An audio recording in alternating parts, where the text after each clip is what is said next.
Good morning again. Today we're going to listen to three men who came together via the military academy. The first thing I'd like to do, though, is introduce a couple of folks here, and that is the Restorative Justice Committee. Bob Stump. Do we see Bob Stump? Can he wave? He's not here, Ellen. Oh, shame on him. Bob Stump. Francis Coomer is here with us. We're on so many screens, I can't see everybody. But at any rate, Francis Coomer and Paul Mako, I believe, is coming. And I know that Ron Castaldi is not. So through our efforts to become an anti-racist parish, we have several initiatives. And one of them is a speaker series on people who have kind of turned the corner in the anti-racist arena, for lack of a better word there. And so we put together a committee. Our committee is Don Frickle, who is on my screen right there. And then I went outside the Catholic Church because I felt like, we could take a little heavy duty influence there. And I drafted my friend Carl Reid. So here he is. Wait, Carl. Carl is actually going to moderate this series. I'm going to turn it over to him pretty quickly. Carl is a member of the Racial Reconciliation Group that I am also a member of. He was born in born in Florida and moved to Fort Bliss, Texas. I'm walking all over your bio. I'm sorry, Carl. And grew up, went to the military academy where he met these two fine gentlemen who are also going to speak with us. So at this point, Carl, I'm going to turn it over to you. Okay, well, great. Thank you so much, Ellen. What a privilege to be here. It's exciting to meet your parish, and it's exciting to see so many familiar faces from the Racial Reconciliation Group that are here today, and we thank you all for your support. We're going to go ahead and get started, dive right on in with the intros, and I'm going to start with my good friend, Ken Boretti. Ken Boretti, thanks for waving your hand, Ken. Ken Boretti and I were plebe roommates. That's your first year at the academy. And Ken is married to Michelle. They met in California when we were in grad school. He was in the language school. She's a Naval Academy graduate, so he took a lot of flack for that. But they are happily married. I'm going to read something from his last Christmas letter, in his wife's words. Ken. Oh, before I do that, Ken was a Special Forces officer, fluent in Russian and Polish, and he studied German at West Point. Very talented snake eater, as we call him. Ken is the chief financial officer of his baseball team. He loves to follow the events and accomplishments of his 9 players. He's the father of 9, and continues to be involved in Our Lady of the Fields Parish Men's Group activities. Ken. I often say Ken was the most popular guy in our company, partly because he didn't say a whole lot, and therefore we all thought he agreed with us. But just a wonderful guy and a dear brother in Christ. Dan and I were yearling roommates, or sophomore roommates. And Dan is a father of 3. He all three of them went to school for free. He didn't have to pay for any of them. They all went to academies. Correct me if I'm wrong, but I think it's Annapolis Air Force. No, correction. West Point Air Force and Coast Guard. Is that right? Annapolis. It's Annapolis. Naval Academy. Oh gosh, so you're guilty too. Okay. Yes. Yes. All right. Well, I'm going to read from Dan's very, very impressive bio. He works at a senior government position that I can't tell you what it was or is. However, in that role, he is responsible to lead the development of implementation plans for the United States government. He previously was the vice president for DoD strategy and research and development at 26 Technologies. And he was a pioneer in cyber at the United States Military Academy in our computer science department, electrical engineering and computer science department. He was a principal I'm trying to avoid all his government titles here, excuse me. He was a founding director of the Texas A&M Cybersecurity Center, vice dean at the Military Academy at West Point, and his military assignments include the 82nd Airborne, the 18th Airborne Corps, the Ranger Training Brigade, another snake eater, and the 17th Field Artillery Brigade, which I commanded, and he was gracious enough to come with me to Iraq.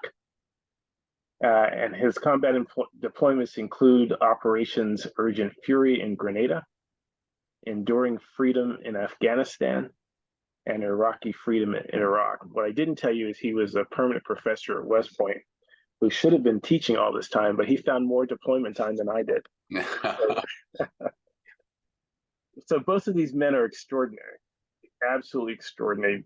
And I was thrilled when Alan asked if we could about ideas for this anti-racism program, and I said, well, I know some incredible people, and so we put together the what if statement. And as you recall, the what if statement was sort of rooted in the 1970s. We graduated from high school in the late 70s. At that time, we were trying to solve some of the integration issues in this nation through busing. And most of you know that it didn't go down well everywhere. And one of the places that really showed that I saw on the national news was up in Boston, not too far from Ken. So we use that as a sort of a scene setter to kind of describe the dynamics between integration and racism in the country at that time. So that's sort of the scene setter. It's not designed to say that Ken was out there protesting and pushing on buses because he said, I'm not going on that bus. That's not the point of that. So just to make sure, I just want to disabuse anybody of that notion. Okay, so what we like to do today is start with giving you a sense of who they are, and then talk about how we saw God work in our lives, and in the most amazing and unexpected ways. So with that, I'll go ahead and get started with questions. All right, so let me start with Ken. Ken, tell us about your family of origin. How many siblings do you have, and where were you raised? All right, thank you, Carl, and blessings to all of you. It's great to be with you on this feast day of Padre Pio. And so I grew up sort of a standard Catholic family in the greater Boston area, just north of Boston. Mom and dad were raised Catholic. All my aunts and uncles practicing Catholics. And I was the second oldest of 6 children. Older sister, a couple, 3 younger brothers and a younger sister. And attended St. John Evangelist Church. Grew up, the standard process of the Catholic Church in those days. That baptism as a baby, and go through the first communion and first reconciliation sacraments. Went through CCD at my parish and was confirmed. And then, you sort of, I think for many Catholics, sort of, well, what do I really know about my faith? And thankfully, although my dad kind of stopped practicing, stopped going to Mass regularly, my mom was a regular church participant. My siblings and I continued to go, and for whatever reason, God's grace, I always had a yearning to continue to go to Mass, and that carried over. into my college days when I went to West Point. I was blessed. My dad's the oldest of 5 in his family, and his youngest sibling is 19 years younger than he was. So she's only 7 years older than I am. And she is a sister of Notre Dame. And my Aunt Mary has been one of the most important representatives, examples, models of the Christian life and Catholic, practicing Catholic. And I've always been very close to her, and we're always talking to one another. So I would say that, and we're going to get into this a little bit, I would say that my Aunt Mary was probably the most important in my formative years growing up. But this gentleman that's next to me on the screen, and my brother in Christ, Carl, is truly the most important person in my spiritual growth. And we'll get into that a little bit more. And so I can't tell you how fortunate you all are to have him as part of your racial reconciliation team.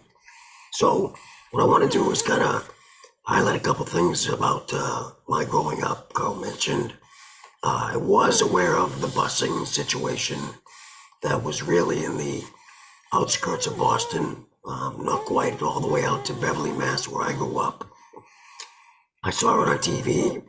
I certainly wondered at times, how weather would potentially impact us out in Beverly. Beverly was almost predominantly, exclusively white.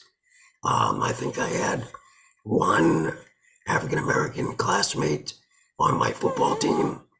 I played sports. That was something that was very important to me. For those that grew up in the 60s and 70s, in the Boston area, boy, you had the Boston Celtics, people like Bill Russell, who was a champion of race relations and promoting, the advancement of the black and African-American movements, worked very closely with people like Martin Luther King. If you have a chance, there's a great Netflix series, a couple on Bill Russell. It's called Russell. Boy, it's a beautifully well done, all about race relations, and it's very powerful. So one thing that really does stand out to me, as I recall, though, is my high school experience. So I played football, a little bit of hockey and baseball. In my junior year in high school, our longtime coach retired. And so as our school committee went through the process of hiring a new coach, they went out the far reaches of the country on their search. And lo and behold, they found an outstanding candidate by the name of Nate Cunningham, who was a 1968 football player at Indiana University, played in the Rose Bowl, and he was African American, which, well, thought was, wow, this is going to be great. Here comes this guy with a tremendous amount of experience in winning football, brought a real pizzazz and style to our football team. We were all very motivated. The problem was we weren't very good. The problem was I was the quarterback. I wasn't very good. So even so, Nate was just a real dynamic, and he had some great assistant coaches, or if I recall, they were all white, all Caucasian. So Nate was the only African American. And like I said, one football player on the team was African American, but there was never a sense of racial animosity or not accepting Nate on the team or as us as teammates. And working with Nate, he was very good. We really enjoyed his company and the way he taught us and the way he really brought his excitement and exuberance to the game. We just didn't play up to our potential. And I'll be perfectly honest with you, when you have a 5'7" quarterback that can't really see over the line, you probably have a little bit of problem in throwing the ball. We had a good rushing attack, but we didn't really have a very good passing attack. And oh well. But what I will say is my dad would attend some of the games. Now, my dad was a hardworking man, worked a banking job during the day and on the weekends to help get ready for college and other things. He worked as a security guard Friday and Saturday nights. So from time to time, he was able to go to our game on Saturday afternoon. And he actually told me one time we weren't doing so well that game that there were a lot of racial kind of comments by some of these older, long time Beverly football players, old guys that, thought they knew best. And he mentioned that to me, and I was like struck by that, and that kind of stuck with me as something that, boy, that shouldn't be. I mean, it's not Nate's fault that we weren't doing, that we fumbled the ball on the 3-yard line one game and lose by 2 points and things of that nature. So I thought, though, that kind of experience was something that, we didn't have any problems in my family with racial tensions, animosity, certainly not within my extended siblings, cousins, a lot of family events that we would go to. Now, we were sort of, I guess, kind of outside of, those kinds of issues. But again, I remember this was probably college or post-college. My older sister actually dated an African-American fellow. I remember he was at the house one time, and very nice gentleman, and there was no issues certainly in terms of dating and this was the early 80s at this time, so a lot of those things that were I think starting to come to a head, or at least resolution, were already in the works there. Yet I'm sure, like the example of those older men who were in the stands and were critical of our coach and said some things that certainly my dad took exception to, were still prominent. So by all means, I'm sure there were some racial divisions, or people that were still sort of not able to accept, come to terms with the changes that certainly the 60s and 70s were bringing about. So off to West Point, Bleed roommate, my dear brother Carl, what a gift that was. And I say this from the standpoint of Carl Reid is the man that is most responsible for my spiritual blossoming.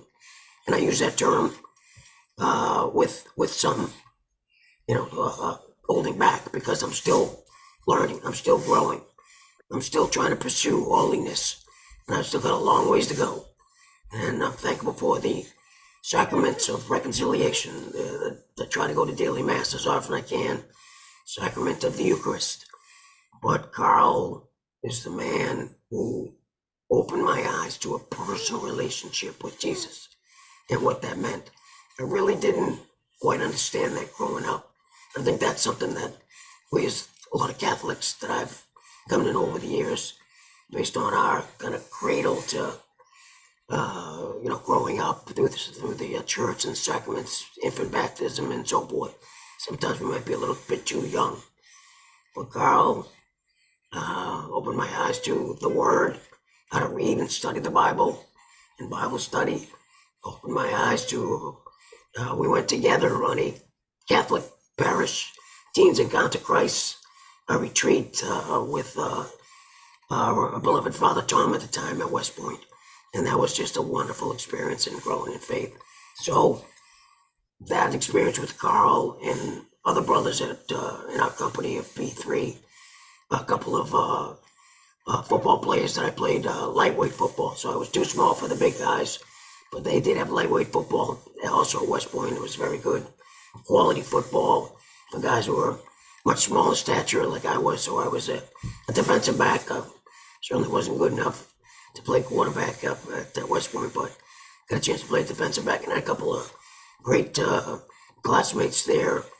And again, much different in their sort of behaviors, or what do you want to call it, lifestyles, or whatever you want to call it. But you grow to appreciate the differences that we as human beings have amongst one another, and you learn from each other. And that's where, I learned so much from their culture, from their style, from their way of talking.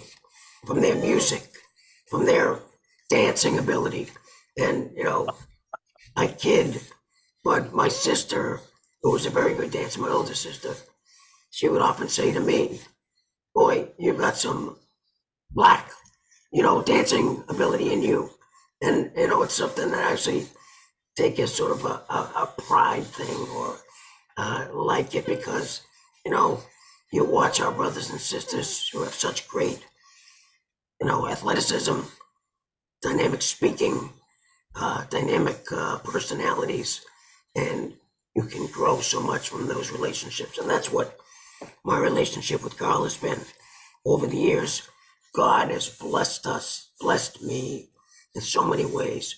That initial semester at West Point, the 4 years we were together in the same company, we go off.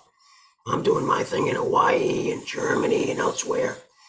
And then in 1990, 9 years later, I get to go to Defense Language Institute for my Russian language training.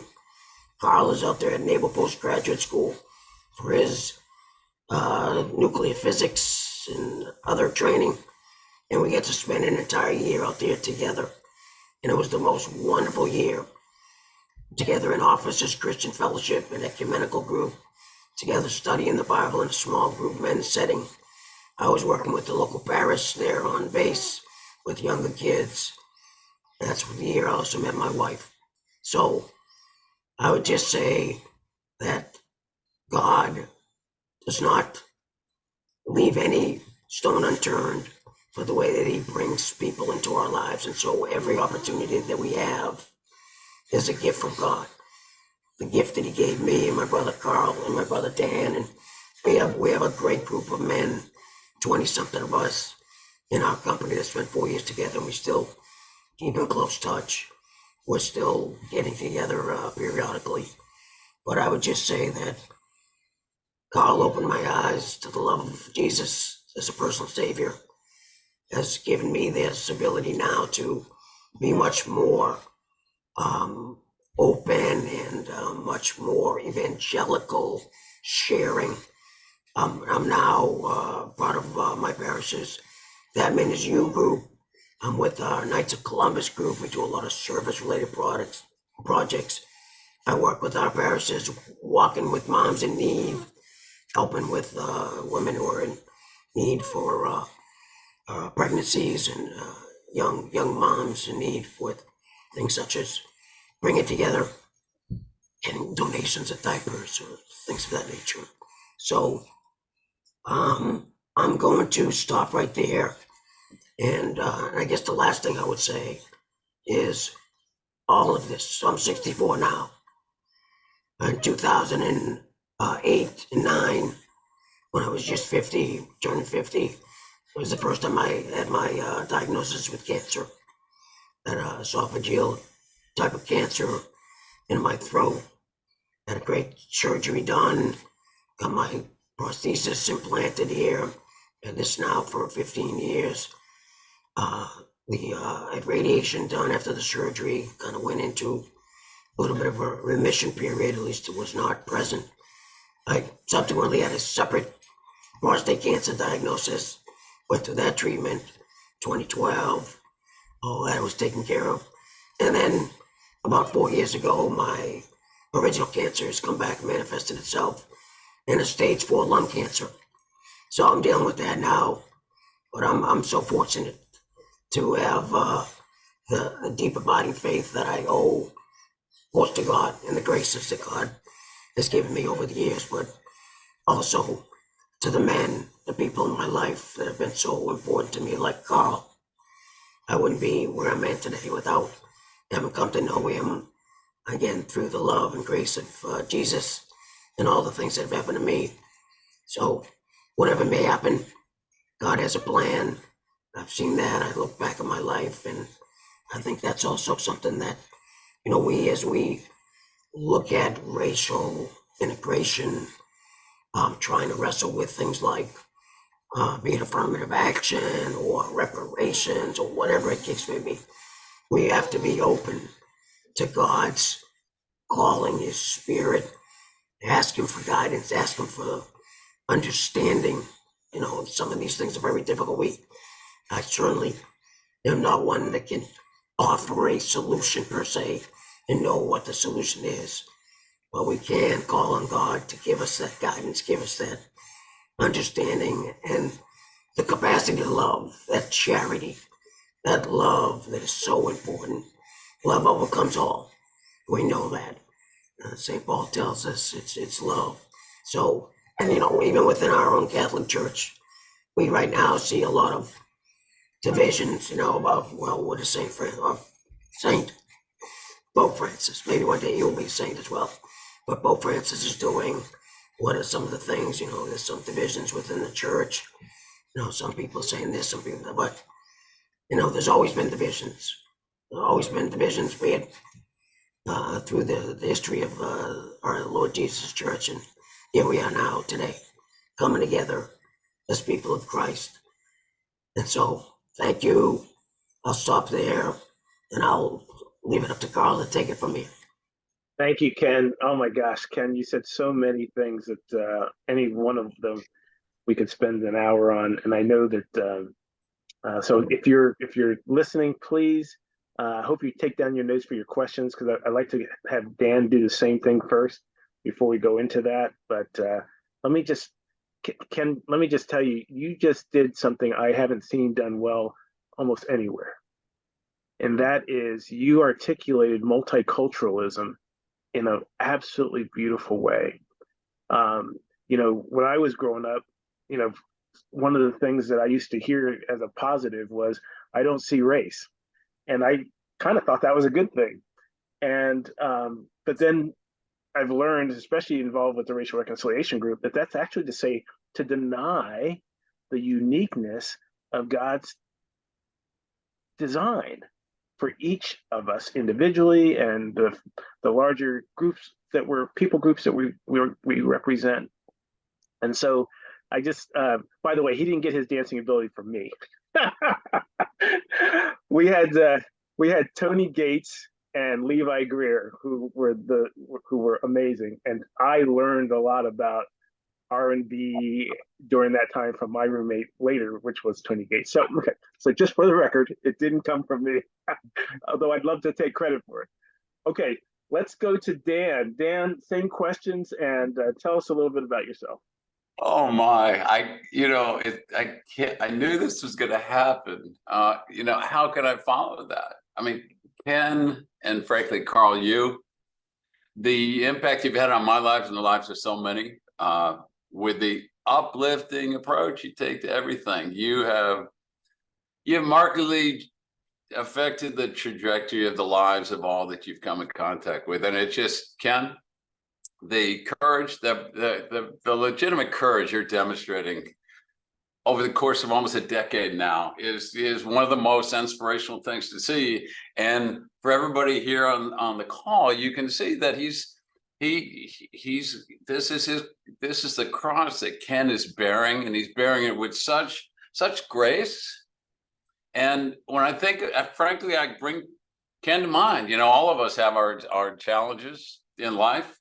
And from time to time, I stop and I say, you know, I may have these challenges, but look what folks like Ken and many others that are with accepting the challenges that they have in their lives and dealing with it in a way that is an inspiration to us all. So, Ken, know that the way that you carry yourself, the way that you brings a continued optimistic and positive outlook is an extraordinary inspiration to us all. So for that, please, you have mine and everyone's eternal gratitude.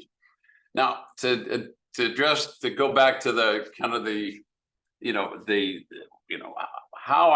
where I was at that time in 1978, when my roommate is Carl Reid. And so up to that point, so like Ken, cradle Catholic, I was seventh child of 8, went to Catholic school 1st through 6th grade, was an altar server, attended mass every Sunday with the family, a lot of daily mass in there, rosary, On Friday night, the family did the rosary every Friday night. So being a Catholic, or the practices of being Catholic, were very much a part of my youth. But I have to be honest, I just thought they were things we did. It didn't really have a deep impact on me and it's my own failing. I just said, well, this is what you do. It was not, I didn't really look at it from a spiritual sense. And that's not an indictment of my parents or the many nuns that I had the opportunity, priests and others, members of my Catholic faith community. It's just, it didn't stick. And you know, I will say this, and some of it was not always that uplifting either.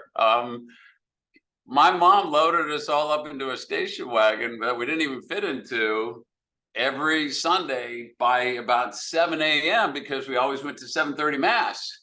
And I used to joke, my mom would have to do some very unchristian things in order to get all of us out the door and in the car by 7 o'clock. So just, you know, I had a joyous, happy childhood, but there was some unhappiness, you know, getting them. It was like, and even I said it didn't stick very much. I thought, oh, this is supposed to be like a good thing, you know. That so there was that, and also I had some interaction with some nuns going back to the first grade that were not pleasant. I was not a good kid in the classroom. I spent some scary moments in a dark cloakroom, big place there by my first grade nun, and this was not uplifting at all, and not a bit. Now,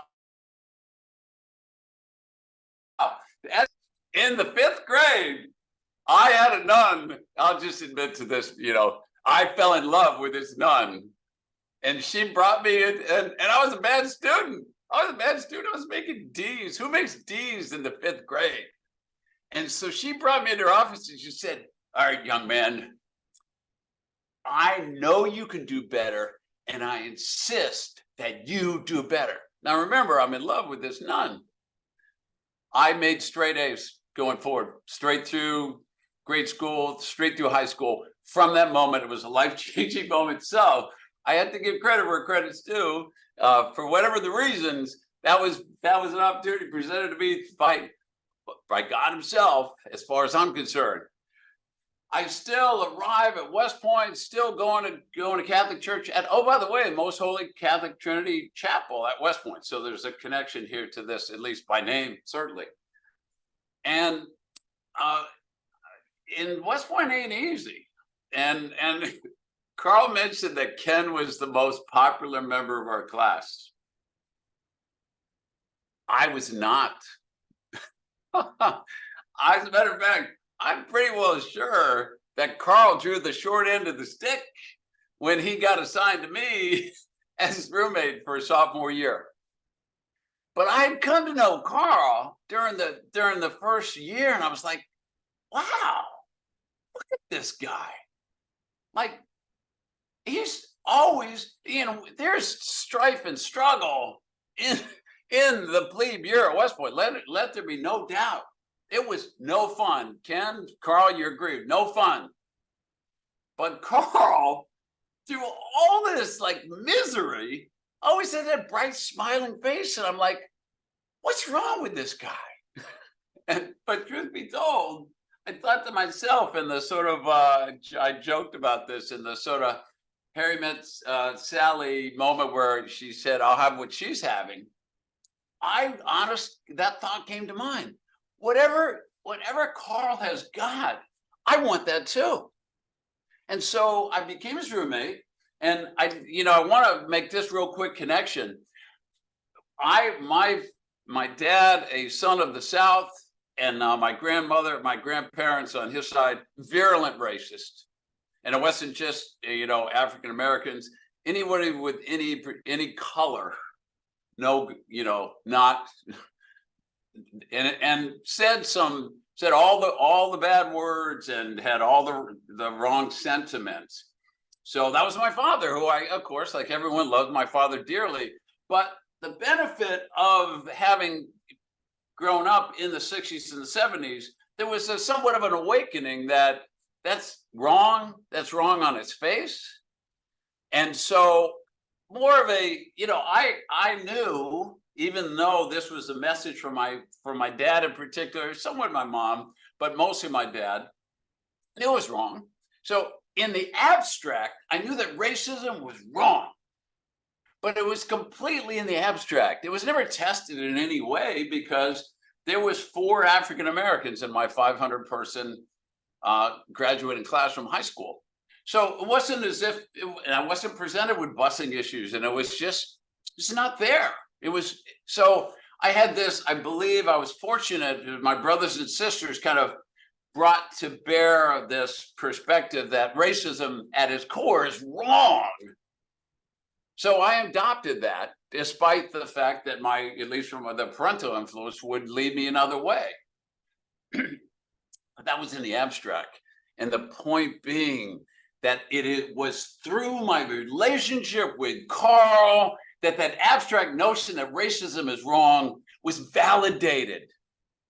That and it is the value of that relationship, as Ken has indicated, in that very specific sense, is so real. Because what Carl did is he took that abstract notion that had was never tested. But now, when you're a Westwood roommate, you're close. And you get the opportunity to know someone at a deep level. And Carl, like I said, he had something that I wanted. Now, what Carl did, was doing this crazy thing. I don't know if you've heard of it.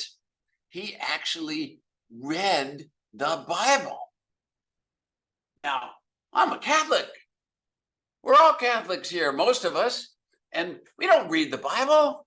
The Bible is read to us in Sunday Mass, in daily Mass, a well-curated lectionary. Over 3 years, we get a good sampling of the Bible read to us, and then, fortunately, our priest will then have an opportunity to unpack it for us, to help us to better understand. And this is a good model.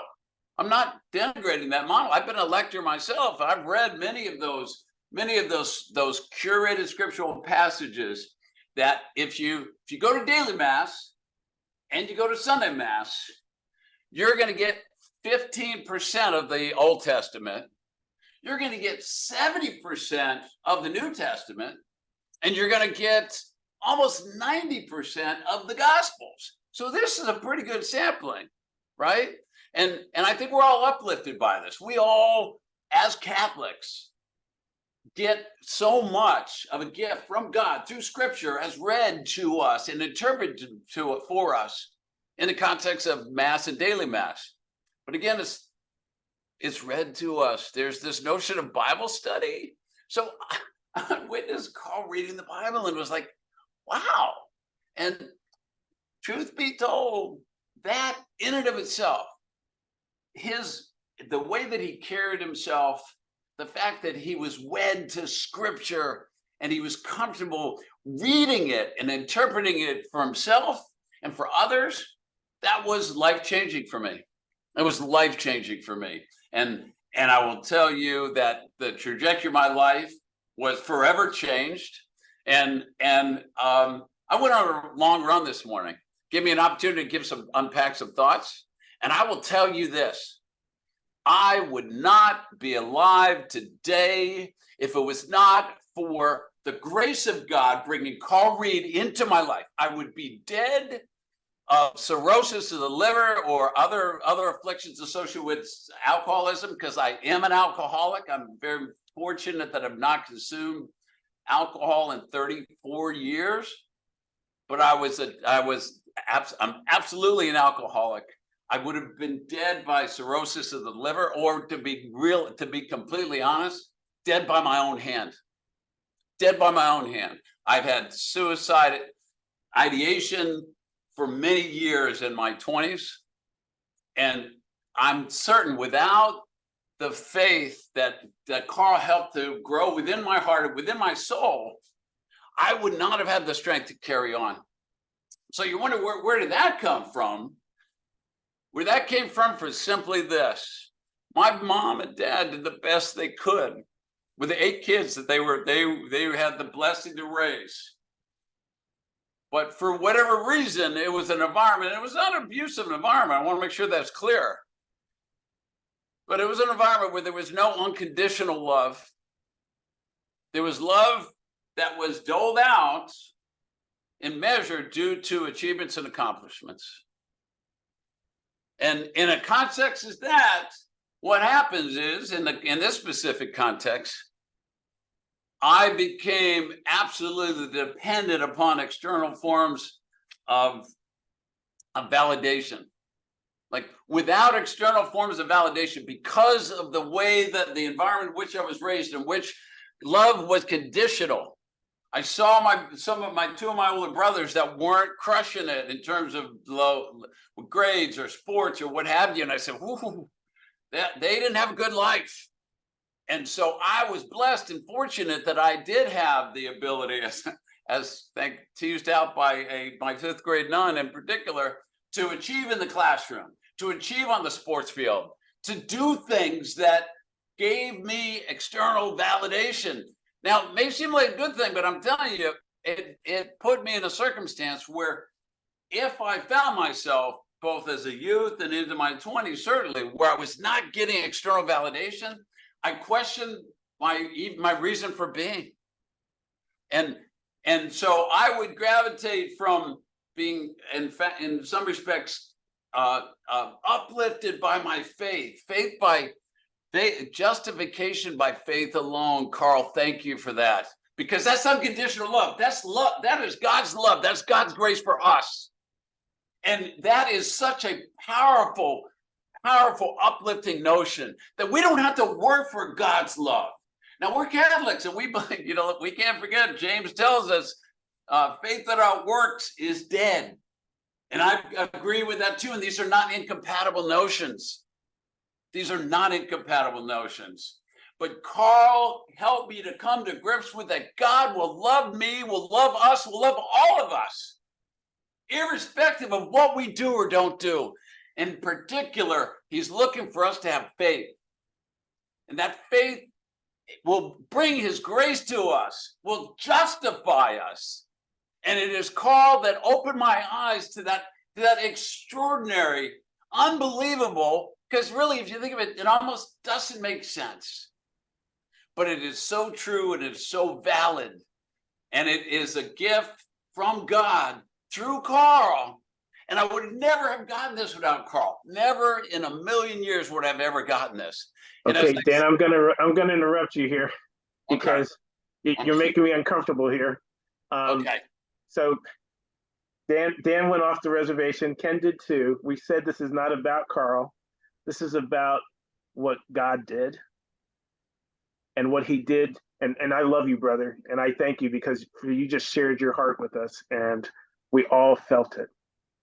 I just want you to know that we all felt it. Well, when we got together last week, the thing that the Lord just really brought us to understand is that from an anti-racist perspective, what God did for us was he created a space for relationships.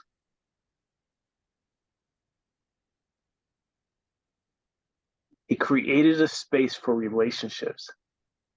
And through those relationships, we drew from each other what God put into us.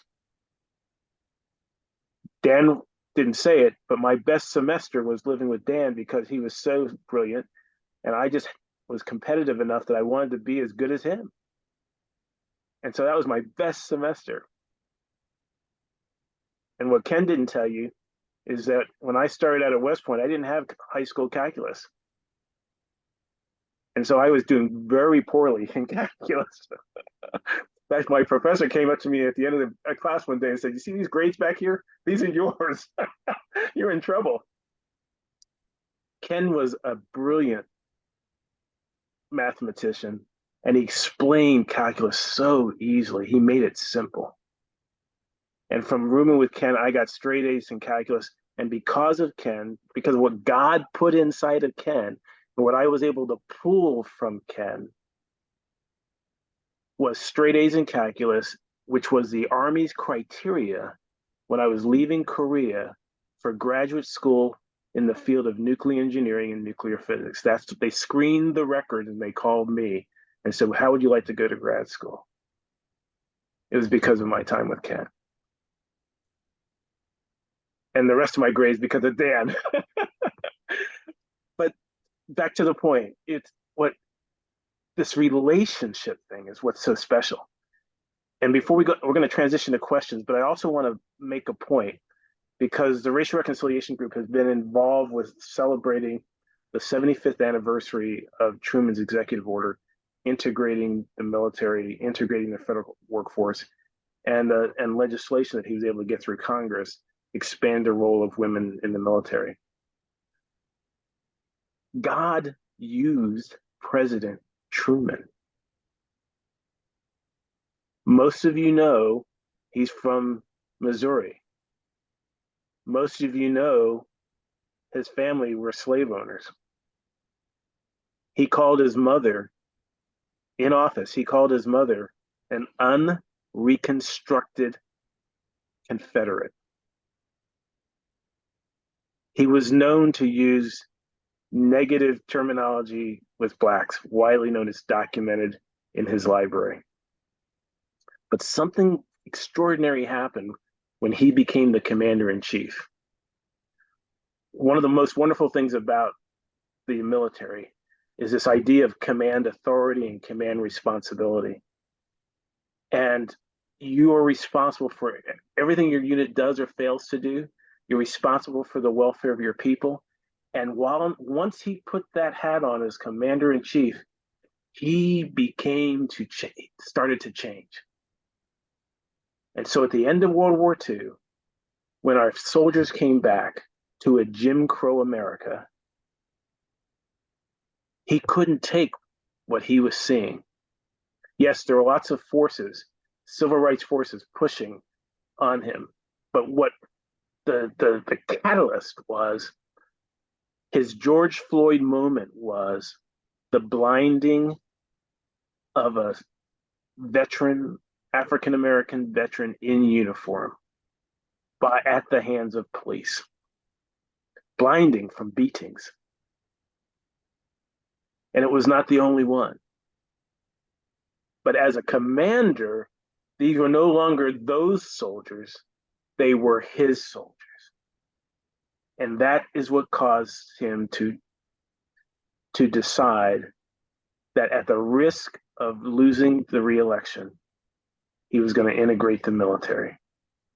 He was the first president to address the NAACP.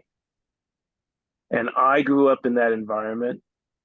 And by the time we were cadets at West Point, that was the norm. We were a fully integrated force. And we had the ability to form relationships through which God was able to do extraordinary things.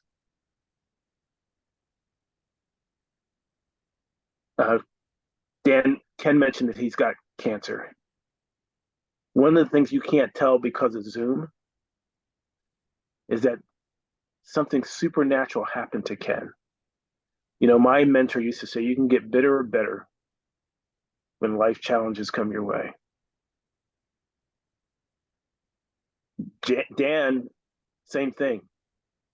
Dan told you his challenges. Dan was elected as the ESPN Fan of the Year. I forgot the title, but that's it. He really has it. He really has it. But in both of their lives, they allowed God to transform them. And if we were in person, the brightness of both of them would blind you. And in Ken in particular, he glows because of this refining fire of God working in his life. I want everybody to see that because we're all going to pass away. But I want everybody in the world to see what this looks like when it's lived for Christ. It's a beautiful thing. So with that, I just wanted to say that our anti-racist message today is that just like President Truman created space for relationships, one of the most powerful and important things we can do with people that don't look like us is create space for relationships. And then let God do his thing. Pray for God to do his thing. Support whatever you see God doing. Join God in whatever he's doing so that people can experience what God has for them.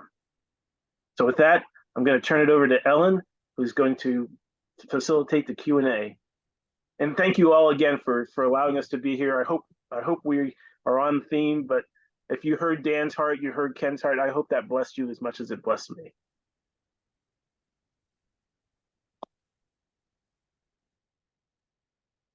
You're on mute, Ellen.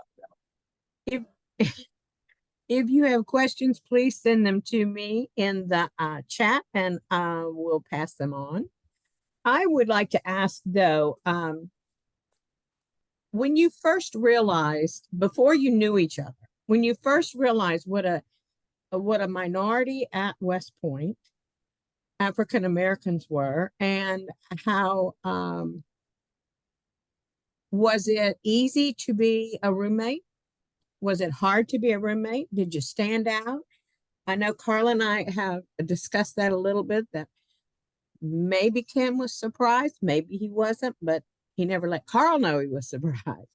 But how did it feel to be one of the few rather than one of the many?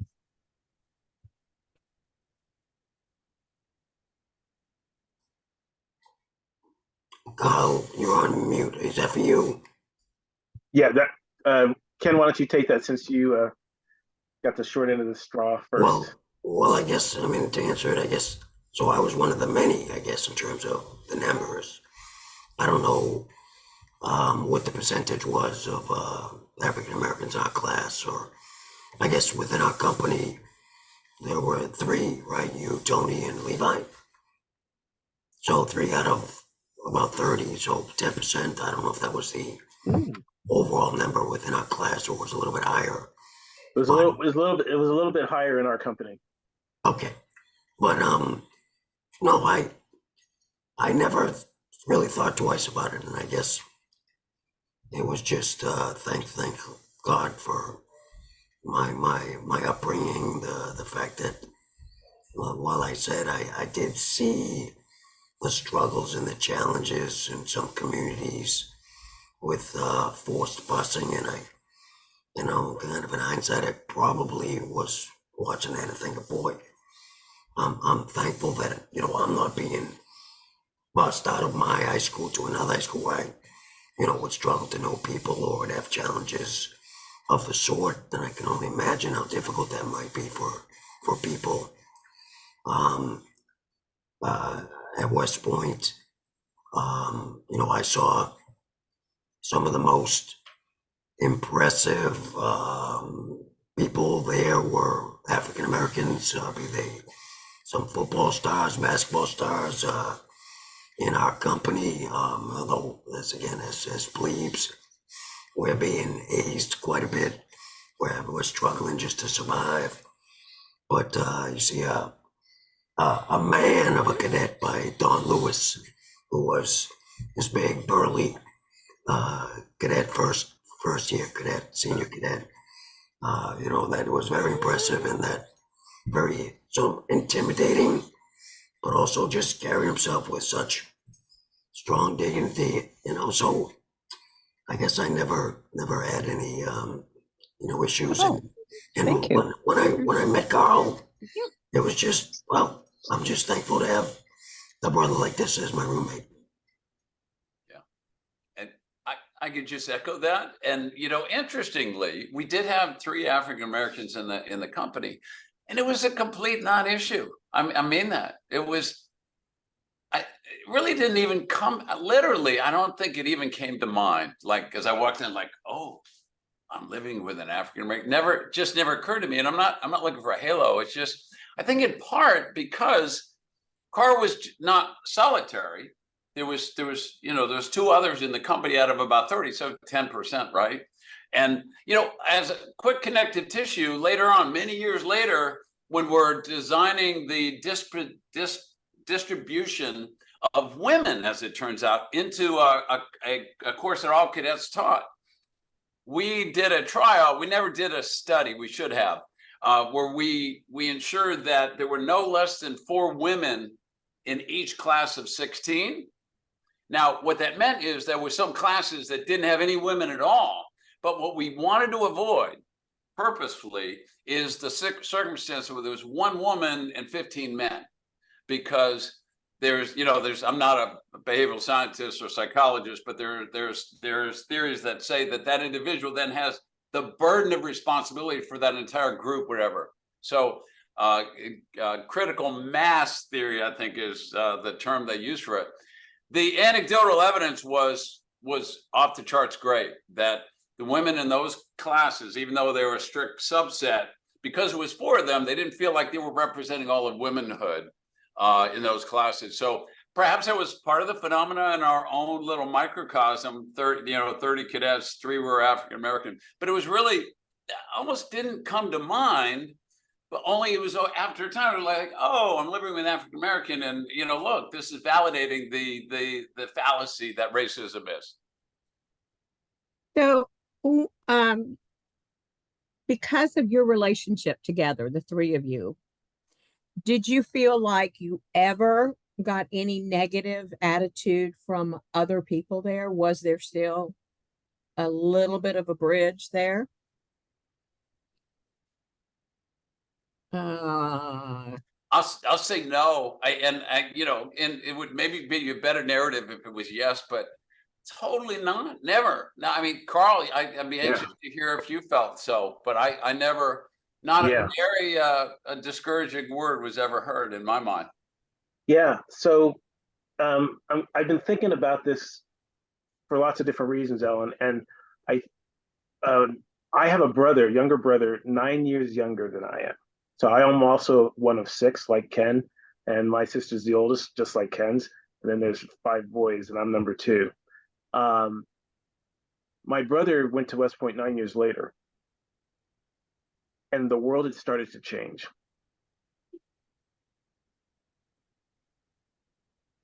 Our group was in the sweet spot of the civil rights era benefits, the progress, the opportunities, the fruits of their labor.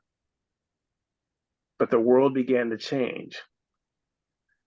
The Today Show, when I came back from Korea in the late 80s, did a story on Princeton about how there was segregation starting at Princeton amongst the students, voluntary segregation, but it was in part because of the dynamics and and what was taking place. By the time my brother got to West Point, there were some cadets who thought it was funny to put on a KKK outfit. So if you look back over our history, particularly when it comes to dealing with race, it's always been this ebb and flow, progress, backlash, and there was this high point in the late 70s, and then things started to change. And of course, as you know, living in this current day and age, technology and has allowed people who feel like equality and equity and inclusion, all those sorts of things, is a bad thing. There are people who really believe that we need to preserve a structure and a system where whites benefit at the expense of others. There are people who believe that, and you've lived through this, but probably the most catalyzing event was the election of President Obama. And the reason is because I just came back from a wonderful conference where I was immersed with people thinking and talking about these things. And they confirmed what I'd already thought, is that if you are a white supremacist, if that ideology is what governs your thinking, and particularly if you're not at the top of the totem pole, there is this terrible dynamic cognitively that takes place inside of your head and in your heart by seeing a Black family in the White House and you're struggling for whatever reasons. And it's not supposed to be that way. And so it's somebody called it deranged syndrome, but it really exercised a lot of people, and you've lived through it just like I have. And so, but it started way back then, is what I'm trying to say. Things began to change. During our time, we were in the sweet spot. There's still great progress being made, but it's not without, resistance. Now we're in a place where we have people in authority to help manage that process and to keep pushing forward, to push through it. But, we won't get into politics, but, I just will use the Pentagon as an example. We have the Secretary of Defense is African American. He has started a federal advisory committee, the first of its kind, on diversity, equity, inclusion, so that we get outside eyes looking at the department, helping us to manage these issues. So that's a good thing, right? That's progress. That's incredible progress. But it exists because there is this backlash. There is this attempt to unreconstruct the progress that's been made. I have such a hard time calling you Rags, but Rags, would you like to make a quick response to that? Yeah, so I'm troubled. I'll just say this. I have an optimistic outlook.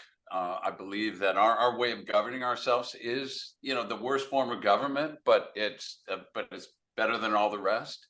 And so, I'm firmly, and all of us here are firmly committed to, ensuring that not just our national interests, but that we're beholden to the great and uplifting aspects of the documents created by our founding fathers.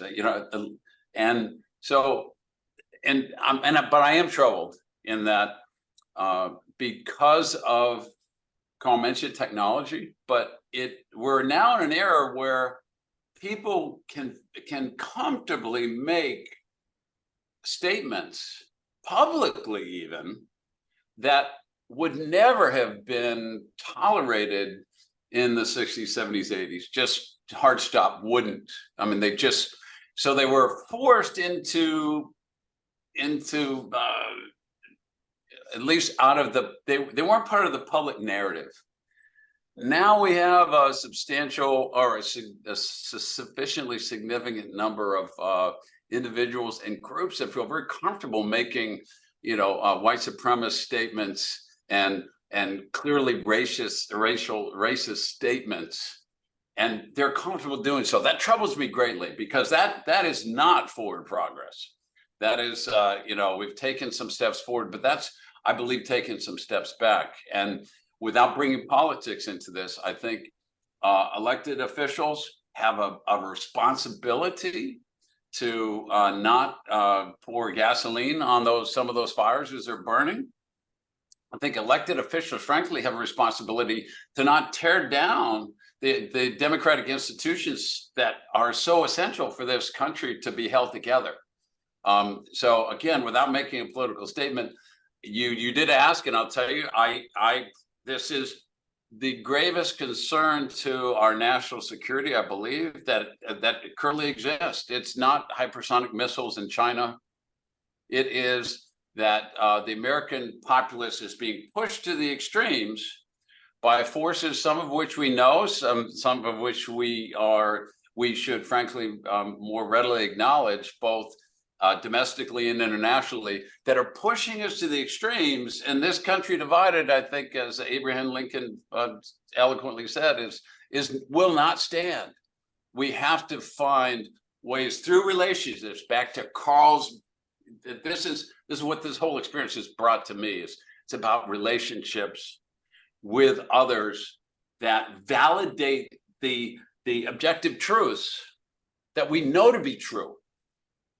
But in the abstract, it's easy to move to a not reality-based world in which white supremacist or racist ideas could be considered to be valid. So I'll stop there because as Carl indicated, perhaps a longer discussion for another day.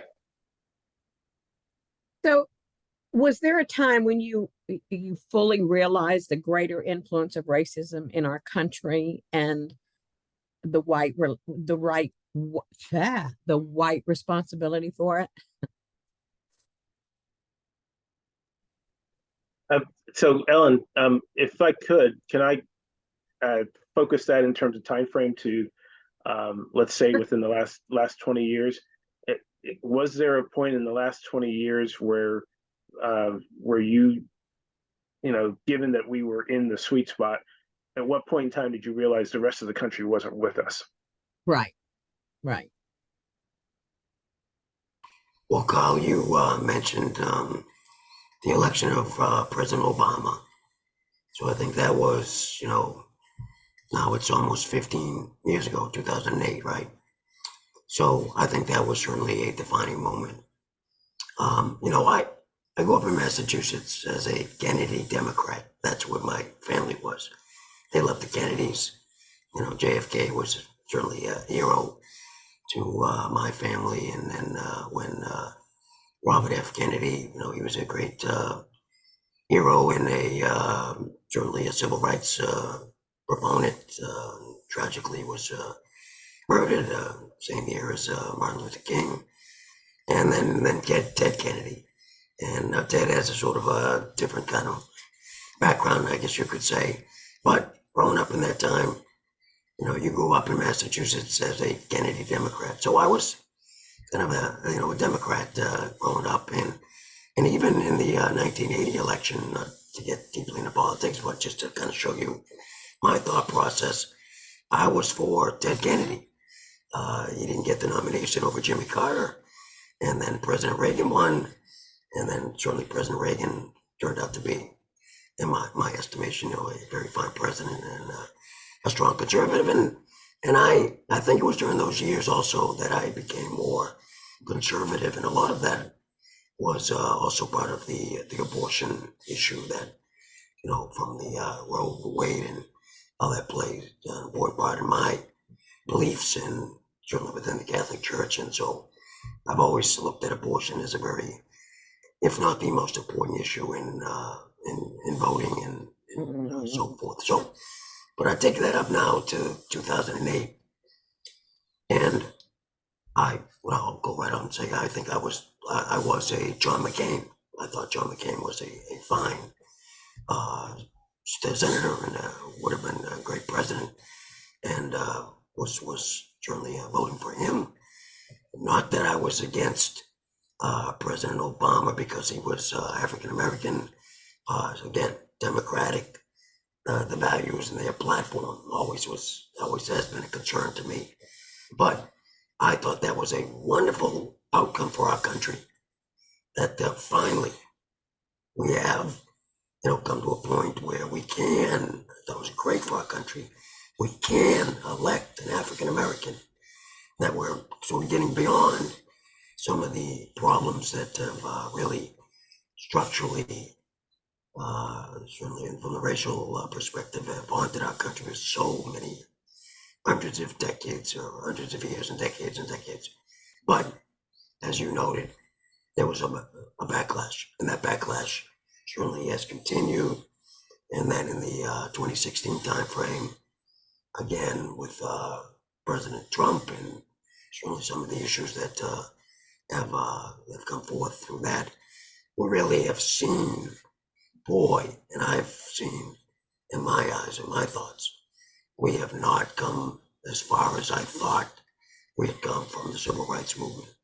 We have a long ways to go, and we really need to, and that's where it's so tragic, as I think Dan's pointed out.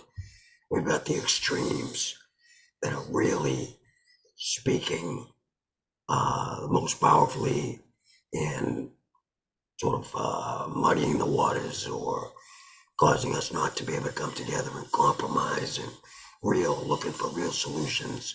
And so I'll close with this part of my answer. So I get a lot of emails that come in faith-based that I read every day, and certainly a lot of readings. So there's one beautiful one this morning about Coach Prime, and hopefully everybody knows who Coach Prime is. That's Deion Sanders, great football player, African-American, very outspoken, very dynamic, and who is one of his great friends, Tim Tebow. And so again, Coach Prime is very open about his faith, his love for Jesus. Yeah. And, a lot of people, probably a lot of white Americans, sort of look at Coach Prime and think that, he's too abrasive, he's too brash. But he's not. He's who he is. He's genuine. Tim Tebow, and again, a lot of white Americans who are not believers, and that's, unfortunately, I think faith is an area within our country. A lot of folks are not faith-based, are not believers. So anytime somebody like a Tim Tebow speaks about Jesus, speaks about his faith, they're, I don't know what to say, turned off, but they tune out. And I think that's really at the heart of the problem that we have in our country. Is a lot of people have their preconceived notions, don't want to listen to somebody like a Prime or a Tim Tebow, and those are the people that can really bring us together. And as Dan pointed out, some of our politicians are bringing such disservice to our country and making things turn back the clock, and it causing groups like this and the racial reconciliation work that Carl's doing to be so important right now. It has never been more important right now. If I could jump in, I'll try to be brief. I've never been accused of being brief, but I will try to be. I'll be. We're like, no, don't get Greg started. All right, so there was a moment. There was a moment when the bit flipped for me. And Carl, when you first mentioned Obama, you said we're going to revert back to a presidential election. I didn't think you were going to talk about Obama, but as it turns out, like everyone, like many people, it's like, wow, look at us. Look how advanced we are. We have this extraordinary individual and this family in the White House, and like that says a lot about our culture and our society. Look what we're able to do. Look at how if there were influences that would have prevented that, we were able to somehow get there. And I made 2 international trips shortly after his election, and without me bringing it up, dozens of people came to me and said, people that knew me would say Rags or, Colonel Ragsdale or Dan or something. And they would say, wow, you Americans, look at you. You're just awesome.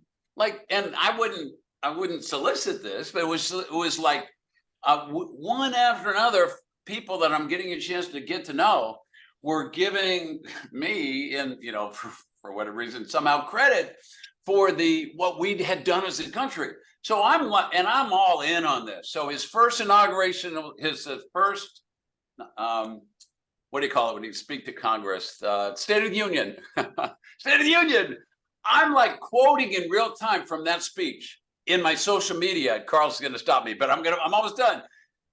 I'm quoting his like uplifting statements in real time during the speech to my social media feed, and I have maybe some connections. I was so despondent. That's where the bit flipped. I got so much hate mail, for lack of a better word, from people that I respected.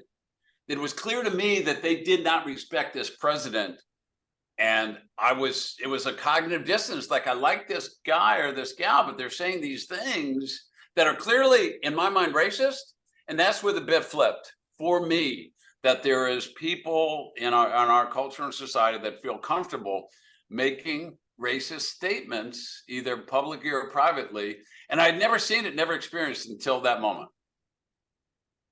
Yeah, so I wasn't trying to stop you, Dan, but I did want to also say that I actually had the same reaction that the international community had, that Dan ran into, and that Dan had, that isn't this incredible that this could happen in our country. I just for the record, I'm so happy to say my mother and my aunt happened to be visiting during that time when he was inaugurated. And I pulled my kids out of school so they could experience the inauguration with their grandmother. It was an amazing thing. For me, it didn't happen until 2015. To my shame, I was able to compartmentalize a lot of things and kind of say they were one-offs. You know, bad things are happening, but they're the exception. And it wasn't until 2015 that I started listening to the rhetoric and said, oh my goodness, things are really going haywire. I thought John McCain was a phenomenal person as well. And to hear him disparaged because he was a prisoner of war, I couldn't it made me furious. But what made me heartbroken was the number of military veterans who were willing to say that. The world had really started going crazy. And so it's interesting how different things are triggered different people. But as a soldier, as a veteran, McCain is a hero to me. And to see him treated that way told me we are really in trouble. Okay, so I have one more question, but before we get to it, I just want to say thank you, gentlemen. Y'all have been wonderful, sharing some pretty intimate parts of your life. I am one of those that grew up that your faith is a pretty private thing. I think that's kind of part of being Catholic, but whatever. I am happily sharing it now in my old age. So thank you guys very much. And we have one more question. Get back to your chair, Rag. So you three have certainly demonstrated that you understand the Christian destiny. So you seem to live it out moment by moment. And how do you keep that going? Could you speak to just exactly, and Carl, why don't we go, Ken, you and Dan? Could you speak to that just a little bit, how you're able to keep that going? Ken? Well, I'm going to read something because I think it summarizes my answer. So I got this, I don't know if you know Father John Burns, but Father John Burns is a spokesperson or sort of an evangelical kind of priest that does, podcasts, and he actually also speaks on that ministry from time to time. And we all go through challenges in our life, right? And sort of we're here trying to talk about the challenge of racism and how to overcome that challenge. And we all have our personal challenges that sometimes they can be health-wise, they can be emotional, mental, family, losing loved ones. It doesn't really, it does matter, but we're all part of this plan that God has put forth for us, and how are we going to respond? So I don't feel like, even though I'm on my third cancer, that I've been suffering. It's a challenge. I mean, I've got a godson who's 33 years old with psoriatic arthritis. I think I've seen him, and I see him physically, and he's suffering. He's 33. He's got inflammation. He's got psoriasis, skin issues. Yeah, I have some breathing problems. I have some sleep deprivation. I have, some challenges, but God has been so good through my entire life. Now at 64, and the guys that I join every Tuesday night from West Point in our Long Beach Line prayer group. Pray from time to time, one fellow, Andy Shover, prays the Hezekiah prayer for me, 15 more years. 15 more years, Hezekiah prayed for, and God gave him. So I kind of prayed that in 2009, because at the time our 8th child was going to be born. I was thinking, oh, give me 15 or 18 years, give me to 70, so I can see my daughter get through high school. And then, of course, 3 years later, we had our 9th child. And so I had to reset the clock, so to speak. But anyways, suffering, challenges, whatever, wouldn't change a thing. It would be nice, and I'm reading now, if we didn't have to suffer. But isn't that the story of life? Viewed in the light of grace through the lens of the crucifix. The Father allows evil because it allows things to happen that wouldn't have been otherwise possible. In hindsight, we see what the Lord was doing, and we wouldn't trade it. But it is a suffering. We have to say, I don't know what you're doing, Lord, but I'm willing to wait and stay faithful. I'm willing to press through because that's the only way. Christ doesn't avoid the cup of suffering in the Garden of Gethsemane. He doesn't want to drink, but he proceeds in his Father's plan, and the conquest of grace is stunning unto the end of the age. And so, we're here today by the grace of God, and all the 64 years of my life and Dan's and Carl's that he's brought us to, and everyone here, and all of your lives, all the wonderful people that have come into your life, your family relationships, your schooling, your college friends, wherever they may be. Now your church friends and your church committee here. We wouldn't change it. It's what God has asked for us. And so now the challenge is, let's go forth from this gathering, racial reconciliation, the people we meet, wherever we can, however we can. Ask God for the strength, the ability to do it, but we gotta continue the fight till the end of the age, until we all see each other in heaven one day. Oh my, thank you. Carl?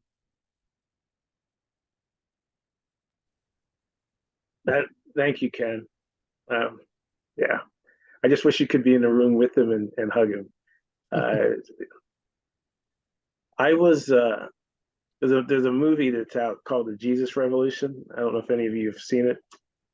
I'm a product of that thing. It came from the West Coast to Fort Bliss, Texas, where my dad was stationed.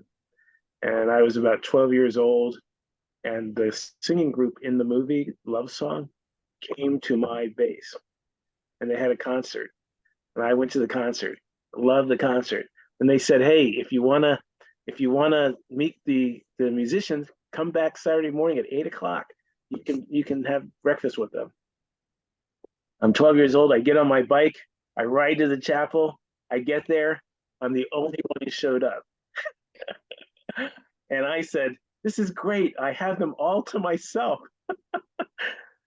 And I just was blessed to see, this opportunity to know Jesus was so real. And I had a mother who lived it. But it was really in my plebe year, first semester, I found 2 verses that I didn't know before. And they really did, for me, I think, gave me the answer to your question, Ellen. The first one was Jeremiah 29:11. For I know the plans that I have for you, says the Lord. They're good, not evil, to give you a hope and a future. And I believed that. And I said, well, this is a good deal. It's a good plan. I don't have to worry about it going haywire. It's going to be okay. I just thought that was fantastic. And then the next verse was in 2 Chronicles 16:9. It says, the eyes of the Lord search to and fro over the face of the earth, seeking to show himself in strong support of those whose hearts are completely his. And I said, I'm going to make it through West Point. We're going to get there. And those two verses have been my life verses. And I'm so grateful that that's the kind of God we have. Thank you. Rags, you got a minute and a half. Okay, so I'll try to be quick. Hey, calling to mind Proverbs. So we only get 15% of that Old Testament in the lectionary. But as iron sharpens iron, so one person sharpens another. That is the story of Carl and Ken and Rags and countless others. It is through our relationship that we have grown. And I'm so thankful to God himself for that opportunity that he presented to. This is a gift. Ken called it out. It's a gift. It is a gift that has transformed all of our lives. But I want to let you know, Ellen, I've had some dark times. Mother Teresa herself had dark times, and I've had those times. And I am not going to be, I will admit, suicide ideation. I was planning ways to end my life because I was not achieving the goals I felt were called for me to achieve. But at those times, thank God, I was thrown a lifeline, that lifeline provided by God, but enabled by my relationships with these two men and others that made the difference for me. And for that, I am eternally grateful. I'm thankful beyond measure, been blessed beyond measure. I just beyond measure. And, Carl said I was making him uncomfortable, and so be it. Carl, you're going to have to be uncomfortable because Carl made a difference, and through the hand of God, but Carl made a difference. But I'm gonna conclude here by saying the following. Ken is the most extraordinary inspiration to me that you'll ever see. I call out his courage, and I'm going to call out someone not scriptural. There's some scripture we can bring to bear, like, James, the first chapter of the book of James, be thankful for the trials. We could talk long about that. But I'm gonna quote Maya Angelou, who is another extraordinarily inspirational figure. The trials that she went through, but she brought such a positive glow of inspiration to all, despite her many trials. She once stated, "If one has courage," and I'm talking about Ken here, "if one has courage, nothing can dim the light which shines from within." And that's what we're seeing by the grace of God. Ken is the brightest light for all of us. And I want to make sure, Ken, man to man, how much that you and the grace that you brought to the trial, to the cross that you're bearing, is an inspirational to so many. And I wanted to make sure you knew that from me before this group. And Carl, thank you and Ellen, this was really a life-changing experience for me in and of itself. What can I say? I want to say thank you to Tony. That was an Anthony Zipfel question, and it ended up being a wonderful question. Our series will go on throughout the year. Our next one is from raising children to be anti-racist, and we have one next year that we're getting some help with from. We will hopefully have 4 or 5 different cultures and nationalities speaking about their fight through racial prejudice, because it's not just black and white. We've got all kinds of prejudices out there. And I hope through all of this, you will join us. And thank you so much. Ashley, thank you so much for your support. I know you have to be with us every time. And of course, we send our thanks to Father Gillespie for all of this. And if you see Bob Stump tomorrow in church, tell him thank you, that we had a great day. Goodbye.